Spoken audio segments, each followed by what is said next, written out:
Good afternoon to all of you. Thank you so much for joining us to mark International Women's Day. I also want to say a sincere thank you to Secretary Blinken and to Director Jen Klein for their leadership and for all that they do every day to elevate women's voices and power.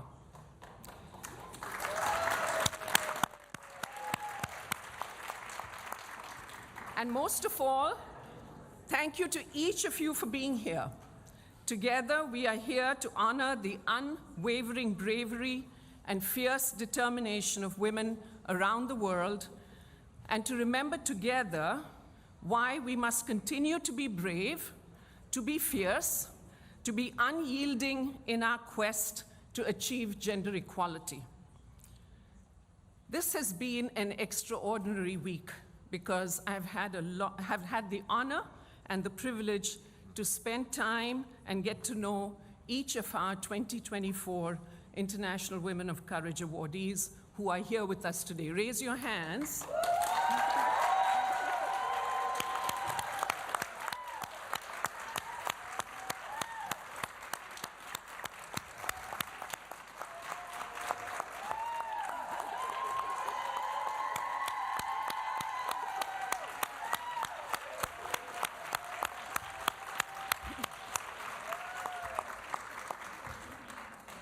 You will hear from one of them soon, but I want to take the short time I have right now to share with you some of the insights that I have gained from my conversations with them this week. What I've realized, and what we've talked about together, is that courage is not the absence of fear. These women here today, and far too many around the world, they all know fear. Far too many of us are living in conflict, in displacement, without adequate access to water or food. Far too many of us are living under the thumb of an autocrat determined to squash our collective power. Far too many of us have experienced violence, whether in times of war or in times of peace, whether that's in our homes, online, or on the street. There's really no shortage of things to fear. Courage, though, as one of our awardees told me, is about being scared, but nevertheless doing our job.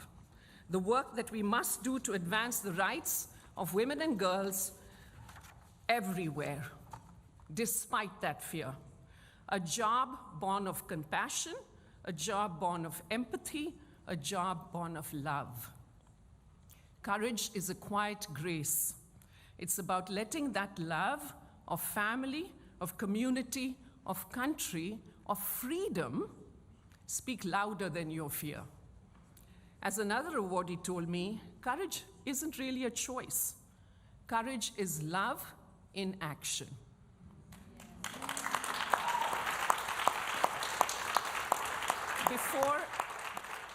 Before I turn the microphone over, I want to take a moment to acknowledge my entire team, and especially Candace, Katie, and Allison, who worked tirelessly to ensure that we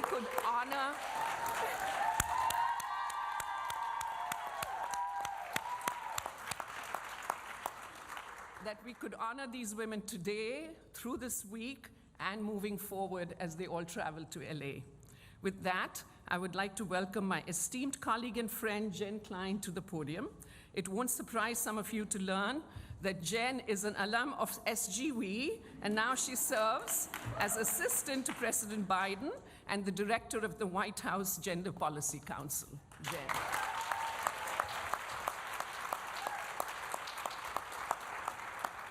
And I was standing behind her to symbolize that I will always have her back. Thank you, Geeta, Ambassador Rao Gupta, for your introduction and as I said, for your partnership and your friendship. And happy International Women's Day to all. Thank you so much for being here today. I'd also like to extend a particular note of gratitude to Secretary Blinken, who is a true friend and a true champion for the rights of women and girls around the world.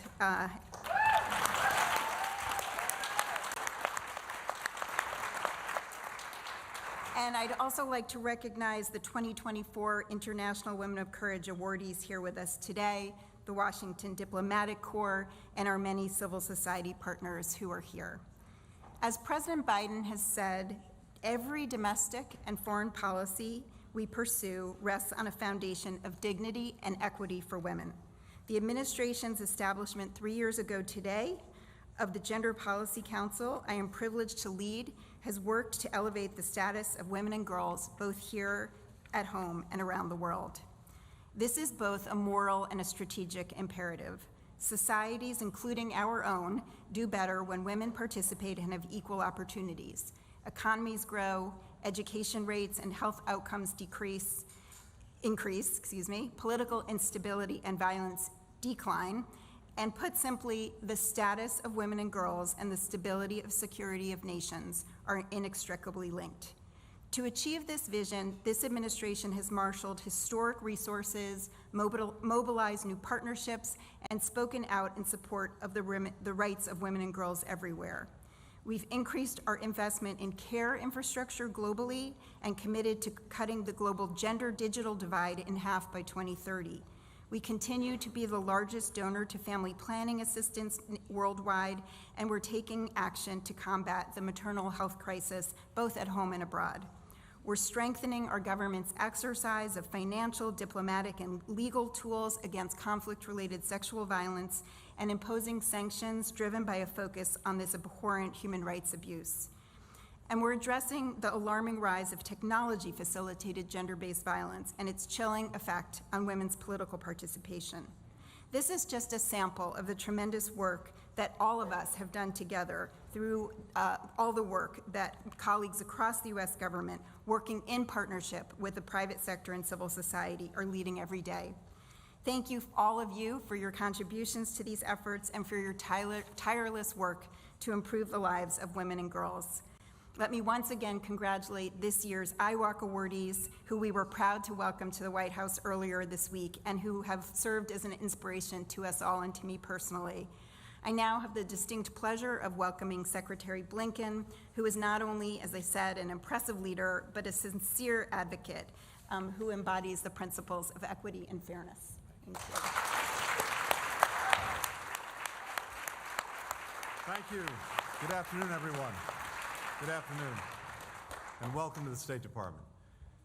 Now, I'm sorry that you have to listen to all of us, and you're standing there. There are no chairs. Now, if it were the State of the Union, you'd be standing and sitting and standing and sitting. But I'm so delighted to see all of you here, and I especially also want to emphasize how pleased I am to see the awardees from this week for the International Women of Courage Award. It was the most inspiring moment of the week, maybe of many weeks, that we had at the White House with the First Lady. And to hear your stories is to be reminded, I think, he just said it so well, of what courage really is. And we're grateful for your presence this afternoon. Let me start by saying to Jen how grateful I am for your extraordinary leadership. 3 years ago today, President Biden established the White House Gender Policy Council. And every day since then, Jen Klein has worked with tenacity and with vision to achieve its mission. Simply stated, equality, dignity, opportunity for every woman and girl. Thank you, Jen.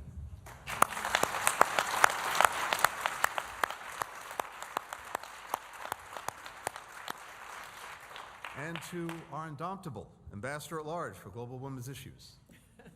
Thank you. Now, so I've learned something this week, Guido, because we had the wonderful ceremony at the White House, and the all-star lineup of extraordinary women leaders in our administration was introduced one by one. But the reception that Guido got was unlike anything.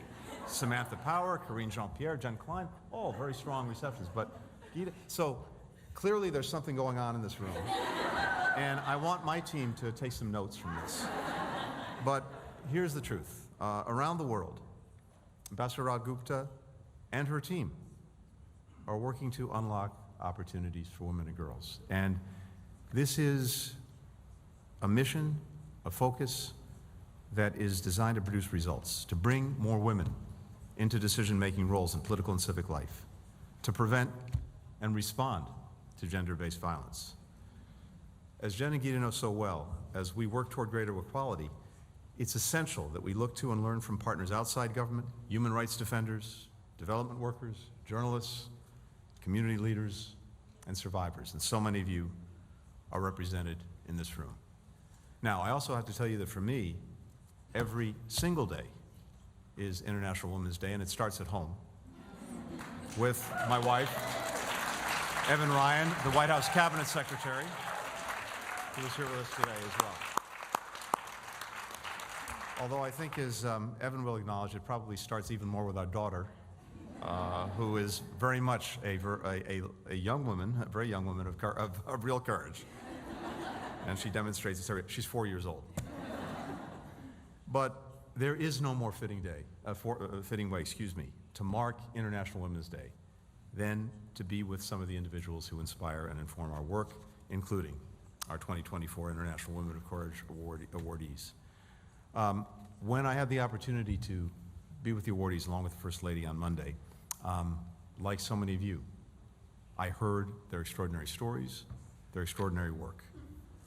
In the face of incredible personal risk, they're championing the vulnerable, they're championing the underserved, children, the LGBTQI+ community, people living with disabilities, survivors of rape and domestic violence. The United States, by the ceremony that we had, but also by the work that our leaders are doing every day, is committed to standing with them and all women who work toward a better and brighter future for their communities. President Biden has put the empowerment and the inclusion of women and girls at the heart of our foreign policy. As the President often says, history shows us again and again and again that when women are safe and free and treated with equality, their communities are better off, their countries are better off, the world is better off. Advancing their rights, thank you.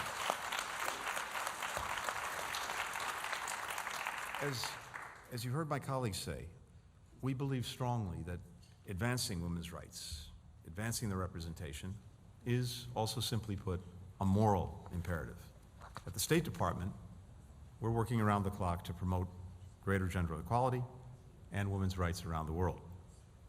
And we're putting into action a comprehensive strategy to help women contribute to and benefit from economic growth and prosperity. And that means a few things. It means providing training and education so that women can lead in all sectors. It means expanding access to childcare so that women can enter, return to, and remain in the workforce. And by the way, so many of you know this, if we were able to achieve workforce participation parity for women around the world, we would add $28 trillion to the global economy. Just imagine what our countries, what our societies, what our world could do with those resources. Holding women back, denying their participation, simply put, is bad for everyone. Enhancing it would be good for everyone. Dismantling the legal and societal barriers that stand in the way of a level playing field. In short, helping women gain their rightful autonomy over their own lives while working to close the gender gaps which cost so much to so many of us. We're also working to deliver on our Women, Peace, and Security Action Plan to increase women's participation in conflict resolution and peace-building efforts. And each day, in communities around the world, American diplomats and our partners are advancing women's rights and opportunities and harnessing the benefits that come when they can realize their full potential. But here's the thing. For all the efforts we're making, we simply cannot do this alone. The struggle for women's rights is rooted in solidarity. International Women's Day was founded in honor of the women from all backgrounds, all walks of life, who came together to demand equality. Garment workers protesting unfair pay and horrific working conditions. Russian mothers striking for bread and peace and the right to vote. Eleanor Roosevelt advocating in the United Nations for women's full participation in the life and responsibility of global affairs. Side by side, these great leaders with women from around the world. That includes Hansa Mehta of India, who changed the phrase, "all men are born free and equal," to "all human beings are born free and equal" in the Universal Declaration of Human Rights. We see that same spirit of solidarity today. Women around the world driving solutions to the challenges of our time, of our moment, from climate action to health security to internet freedom. So, for me, this is an opportunity to come by and say simply thank you. Thank you for your extraordinary leadership. Thank you for your extraordinary partnership. We will continue to listen to learn from, to work with each and every one of you. Because the reality is, we have a lot more work to do. But the energy in this room, and not just from Gita's team, makes it clear that nothing is going to get in our way. Now, the three of us have been the opening act for our main attraction, because I want to turn it over now to an incredibly valued partner, one of the Department of State's 2024 IWOC awardees, a tremendous human rights advocate, Vala Habernuga.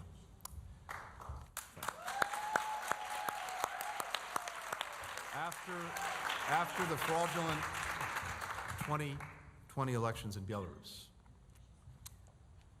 Walia was imprisoned by the Lukashenko regime for organizing women's rights marches.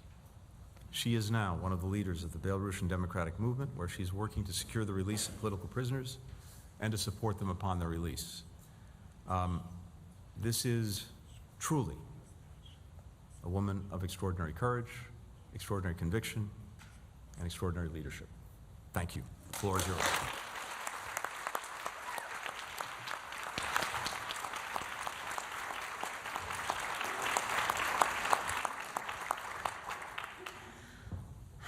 Здравствуйте все.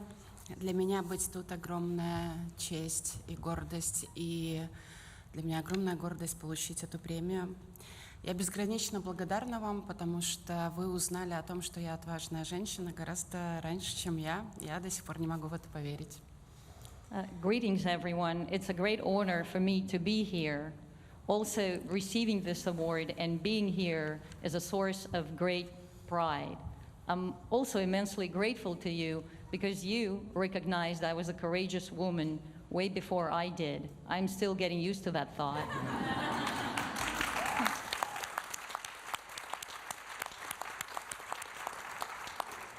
2 года назад в этот день я была в следственном изоляторе. Меня задержали за участие в мирных акциях протеста. Меня посадили в камеру на 6 месяцев просто из-за того, что я не молчала. 2 years ago today, I was in a pretrial detention center, having been detained for taking part in peaceful protest. I was put in a cell for 6 months only for speaking out. Я прошла через унижение, насилие, пытки. Угрожали лишить меня родительских прав. Нас пытали холодом. У нас не было никакой медицинской помощи. И я не получила ни одного письма от моей дочери, хотя написала каждый день. There, I was subjected to violence, to torture, and they threatened to take my parental rights from me. They tortured all of us with cold, with lack of medical care. I didn't receive a single letter from my daughter, even though she wrote to me every single day. Политзаключенные в белорусских тюрьмах помечают вот такой желтой биркой. Это не мой бэдж, это такой символ. 5 политзаключенных уже погибло, 6 из них исчезли. Мы не знаем, куда пропали эти люди, они находятся инкоммуникадо. Political prisoners in Belarus are made to wear a yellow tag like this, like the one I'm wearing. It's not a badge. 5 people have already died in custody. 6 people have disappeared. We don't know where they are. They're held incommunicado. Несправедливый суд дал мне наказание, ограничение свободы 3 года. И спасаясь от уголовного повторного преследования, я вынуждена была покинуть свой дом. Я была в отчаянии, мне было очень страшно. Мне было очень больно прощаться с моей семьей. After an unfair trial, I was sentenced to 3 years of house arrest. In fear of further criminal prosecution, I was forced to leave my home. I was desperate. I feared for my life, and saying goodbye to my family was extremely difficult. Я была вынуждена однажды ночью перелезть через высокий забор государственной границы между Белоруссией и Литвой и попросить убежище. И я очень разозлилась, и я не сдалась. In the middle of the night, I had to climb over a tall fence at the international border between Belarus and Lithuania and ask for political asylum. It made me very angry, and I did not give up. Я стала представительницей по социальной политике Объединенного переходного кабинета Беларуси, который работает в изгнании. Каждый день я работаю над тем, чтобы помогать политзаключенным и их семьям. Каждый день я ищу пути их освобождения.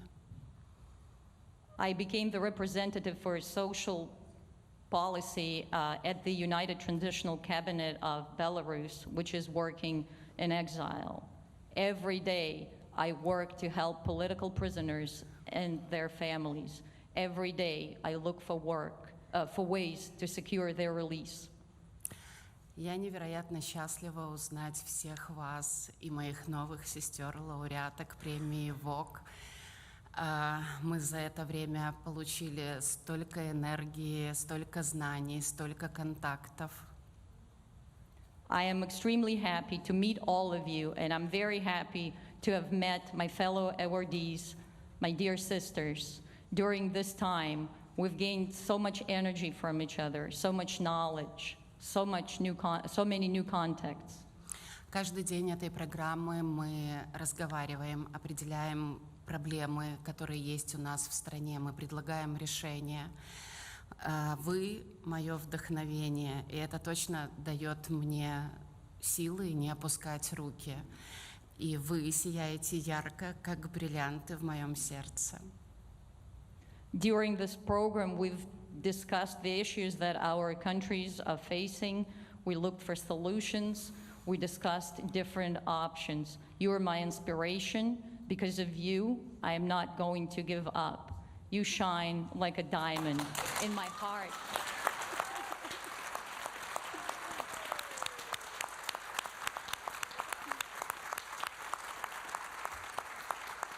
Женщины и девочки в Беларуси очень часто думают, да кто я такая, что во мне особенного? Есть гораздо более достойные люди, нежели я. Так нас воспитывает патриархат и диктатура в Беларуси, что мы никто. Women and girls in Belarus often think, I'm not anybody. I'm not anything special. There are people who are more worthy than me. I don't deserve any award. This is how we're being brought up by patriarchy and dictatorship in Belarus. We're taught that we're nobody. 8 марта для них это праздник весны и красоты, что женщина – это украшение коллектива, хранительница очага. Они никогда нам не говорят про то, что мы должны бороться за свои права, что у нас должны быть равные возможности и что наш голос должен быть громче. For them, March 8th is just about celebrating the spring and beauty, and women are considered a mere decoration at a workplace and just homekeepers. We're never told that we should fight for our rights. They never talk about equal opportunities and equal rights. They never let us be heard. В Беларуси нет закона о прекращении домашнего насилия. У нас 88 запрещенных профессий для женщин. И прямо сегодня минимум 187 женщин-политзаключенных находятся в белорусских тюрьмах и проходят через насилие и пытки. There is no law against domestic violence in Belarus. There is a list of 88 jobs that women are banned from holding, and currently there are at least 187 female political prisoners in custody in Belarus, where they are subjected to torture and violence. И я не первая отважная женщина из Беларуси, которая была удостоена такой высокой награды. До меня были Наста Дашкевич и Мария Колесникова. Обе сейчас подверглись репрессиям. И Мария, лауреатка 21 года Woman of Courage, она до сих пор в тюрьме, и она пропала. I am not the first woman from Belarus to receive this prestigious award. There was Nasta Dashkevich before me and Maria Kolesnikova. They've both been subjected to persecution. And Maria Kolesnikova, a 2021 IWOC awardee, is now in custody and is being held incommunicado. Более года ее родные ничего о ней не знают. Она лишена всего: адвоката, писем, звонков, свиданий. Мы должны узнать, где находится Мария Колесникова, и мы должны освободить Марию и всех остальных политзаключенных в Беларуси, потому что освобождение – это гуманитарный вопрос. Люди в Беларуси в тюрьмах умирают. For over a year, her family have not heard from her. She has been deprived of an attorney, of a right to receive letters and visits, and we must do everything to find out where she is and to secure her release and the release of all political prisoners.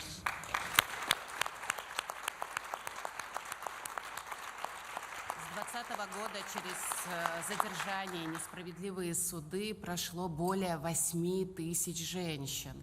1033 из них были подвергнуты уголовному преследованию, и репрессии не прекращаются. Since 2020, over 8,000 women have been put through detentions and unfair trials. 1,033 of them have faced criminal charges, and repressions do not stop.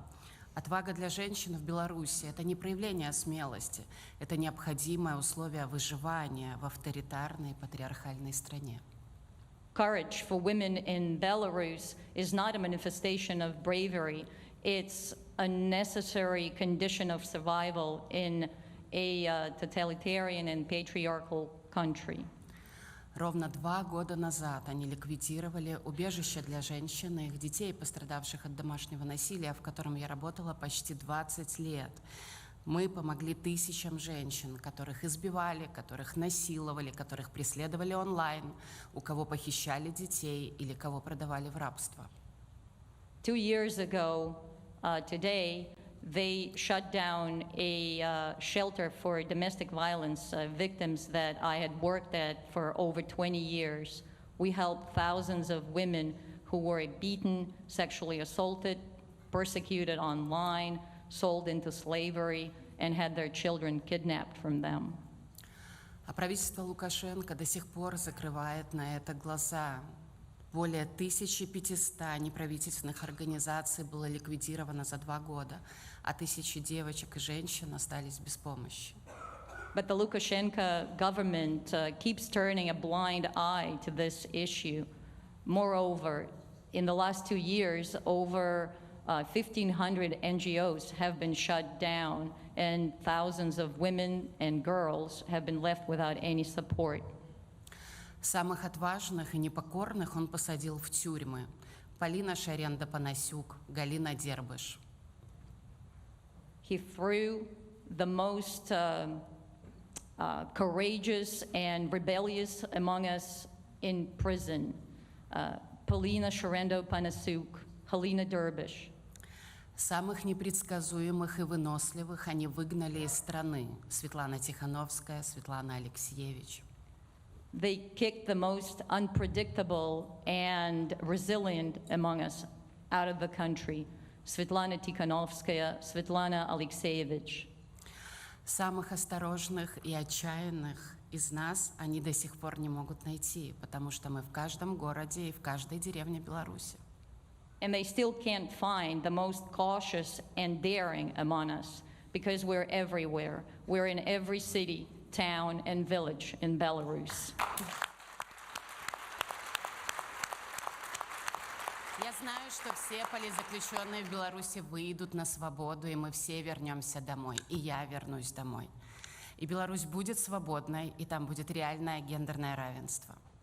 I know that all political prisoners will be released, and we will all return home, and I will return home.